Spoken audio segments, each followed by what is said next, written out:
విజయానికి పునాది, విజయ రహస్యం ఏంటో తెలుసుకోవాలని ఉందా? అయితే ఈ వీడియో మీకోసమే. అందరికీ నమస్కారం. ఈరోజు మనము అర్జున విషాద యోగములోని 4వ శ్లోకము, దాని యొక్క ప్రతిపదార్థము, సారాంశము, అది మనకు అందించే జీవిత పాఠము, అలాగే దాని యొక్క శాస్త్రీయ, ఆధ్యాత్మిక, తార్కిక వివరణలను గురించి తెలుసుకుందాం. అర్జున విషాద యోగము 4వ శ్లోకము. అత్ర శూరా మహేశ్వాస భీమార్జున సమాయుధి యుయుధానో విరాటశ్చ ద్రుపదశ్చ మహారథః. ఈ శ్లోకం యొక్క సారాంశాన్ని తెలుసుకుందాం. ఇక్కడ దుర్యోధనుడు పాండవ పక్షంలో ఉన్న ఇతర మహావీరుల గురించి చెబుతున్నాడు. ఏమనంటే, భీముడు, అర్జునుడు మాత్రమే కాకుండా యుయుధానుడు, విరాటుడు, ద్రుపదుడు లాంటి ఎంతో మంది వీరాధి వీరులున్నారు అని గుర్తు చేసుకుంటున్నాడు. ఇది వ్యూహం గురించి మాత్రం కాదు, బలం గురించి, బలగం గురించి, శక్తి ఉన్నవారు ఎంతమంది ఉన్నారో గుర్తు చేసే శ్లోకం ఇది. ఈ శ్లోకం యొక్క జీవిత పాఠాన్ని తెలుసుకుందాం. మీ ప్రత్యర్థుల శక్తిని గుర్తించడమే నిజమైన బలమైన నాయకత్వ లక్షణం. దుర్యోధనుడు తన శత్రువుల శక్తిని అంగీకరించడం ద్వారా మనకు ఒక మేలైన జీవిత పాఠాన్ని నేర్పుతున్నాడు. ఎవరిని ఎదుర్కొంటున్నామో తెలుసుకోవాలి, అప్పుడు మన వ్యూహం బలంగా ఉంటుంది అని చెప్పకనే చెబుతున్నాడు.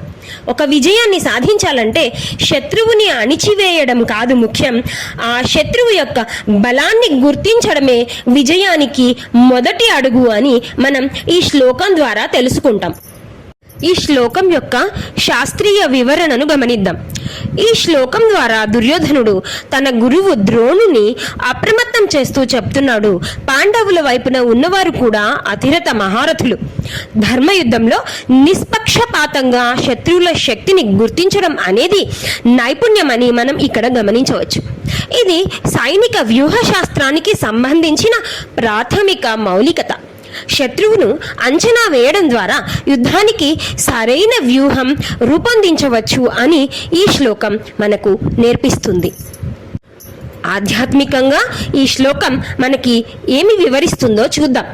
ఈ శ్లోకం మన మనసులో జరిగే యుద్ధానికి ప్రతిరూపం. పాండవులు అంటే మన మంచి లక్షణాలు, ధర్మం, శాంతి, బుద్ధి, దయలాగా. కౌరవులు మన లోపాలు, మమకారం, అహంకారం, అసంతృప్తి, కోపం. ఇలా మన లోపాల వైపు కూడా శక్తివంతమైన ప్రలోభాలు ఉంటాయి. వాటిని చిన్నవిగా, తక్కువగా అంచనా వేయకూడదు. ఇది మన అంతరంగ యుద్ధంలో విజయం సాధించడానికి కీలకం. తార్కికంగా దీర్ఘదృష్టి కలిగిన వ్యూహకర్త ఎప్పుడూ ప్రతినిధిని లేదా ప్రత్యర్థిని తక్కువగా అంచనా వేయడు. ప్రత్యర్థి యొక్క బలాన్ని గుర్తిస్తాడు. ప్రపంచంలో ఎలాంటి పోటీ అయినా, ఉద్యోగం, వ్యాపారం, ఆత్మపరిశుద్ధి, చదువు, ఏదైనా సరే మన ఎదుటి వారి శక్తుల్ని అంగీకరించగలడం అంటే మనకు మన లోపాల పట్ల స్పష్టత ఉండడం.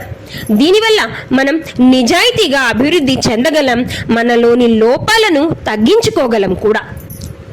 ఈ శ్లోకం యొక్క అర్థాన్ని, అది మన జీవితంలోకి ఎలా అన్వయించుకోవాలి అన్న విషయాన్ని ఒక చిన్న కథ ద్వారా చెప్తాను. స్వాతి ఒక ఫ్రెష్ గ్రాడ్యుయేట్. ఆమె చాలా శ్రద్ధగా ఒక ఎంఎన్సి ఉద్యోగానికి అప్లై చేసింది. ఇంటర్వ్యూకి ముందు ఆమె కంపెనీ వెబ్సైట్ని, టీమ్ స్ట్రక్చర్ని, ఇంటర్వ్యూ ప్యానెల్లో ఎవరెవరు ఉంటారు అన్న విషయాన్ని రీసెర్చ్ చేసింది. సో ఆ కంపెనీ గురించి స్టడీ చేసింది. అలాగే ఆ ఇంటర్వ్యూయర్స్ యొక్క స్కిల్స్ తెలుసుకొని ఆ ఏరియాలోనే ఎక్కువగా ప్రిపేర్ అయ్యింది. ఇంటర్వ్యూ రోజున ఆ ఇంటర్వ్యూయర్స్ డీప్గా అడిగిన ప్రతి క్వశ్చన్కి ఈ వ్యూహం ద్వారా ఆన్సర్ చేయగలిగింది కాన్ఫిడెంట్గా. అందుకే ఆమెకి విజయం వరించింది, ఉద్యోగం వచ్చింది. ఇక్కడ విజయ రహస్యం ఆమె శత్రువులా కాదు, ఎదురుగా ఉన్న వారి బలాన్ని ఆమె అంచనా వేసింది, తెలుసుకోగలిగింది. ఆ బలానికి తగినట్టుగా తన వ్యూహాన్ని రచించుకుంది.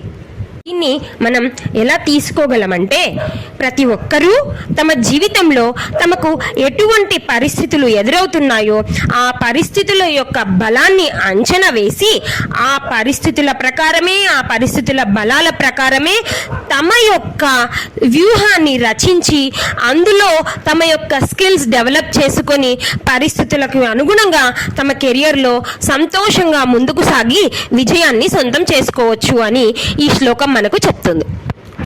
నేను నాలో ఉన్న ధైర్యాన్ని, బలాన్ని గౌరవిస్తూ విజయం వైపు నడుస్తున్నాను. Respecting the courage and strength within me, I am moving towards victory. ఇలాంటి మరిన్ని వీడియోల కోసం ఏం చేయాలో మీకు తెలుసుగా. Like, share, comment and subscribe. Thank you. శ్రీకృష్ణార్పణమస్తు.